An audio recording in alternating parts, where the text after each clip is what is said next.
chapter 2. I thought in my heart, come now, I will test you with pleasure to find out what is good. But that also proved to be meaningless.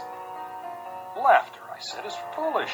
And what does pleasure accomplish? I tried cheering myself with wine and embracing folly, my mind still guiding me with wisdom.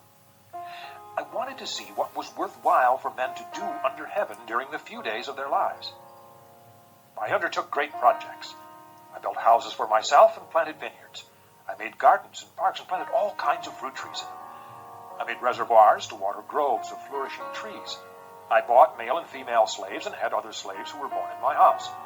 I also owned more herds and flocks than anyone in Jerusalem before me. I amassed silver and gold for myself and the treasure of kings and provinces. I acquired men and women singers, and a harem as well, the delights of the heart of man.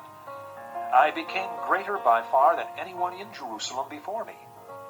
In all this, my wisdom stayed with me. I denied myself nothing my eyes desired. I refused my heart no pleasure. My heart took delight in all my work, and this was the reward for all my labor.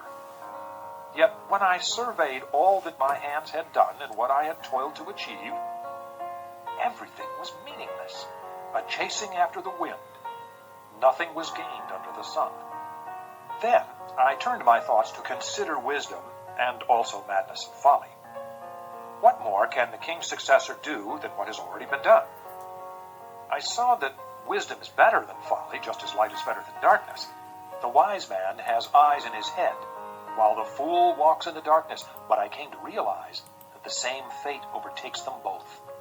Then I thought in my heart, the fate of the fool will overtake me also. What then do I gain by being wise? I said in my heart, this too is meaningless. For the wise man, like the fool, will not be long remembered. In days to come, both will be forgotten. Like the fool, the wise man too must die. So, I hated life, because the work that is done under the sun was grievous to me. All of it is meaningless, a chasing after the wind. I hated all the things I had toiled for under the sun, because I must leave them to the one who comes after me. And who knows whether he will be a wise man or a fool? Yet he will have control over all the work into which I have poured my effort and skill under the sun. This, too, is meaningless. So my heart began to despair over all my toilsome labor under the sun. For a man may do his work with wisdom, knowledge, and skill, and then he must leave all he owns to someone who has not worked for it. This, too, is meaningless and a great misfortune. What does a man get for all the toil and anxious striving with which he labors under the sun? All his days, his work is pain and grief. Even at night, his mind does not rest. This, too, is meaningless. A man can do nothing better than to eat and drink and find satisfaction in his work.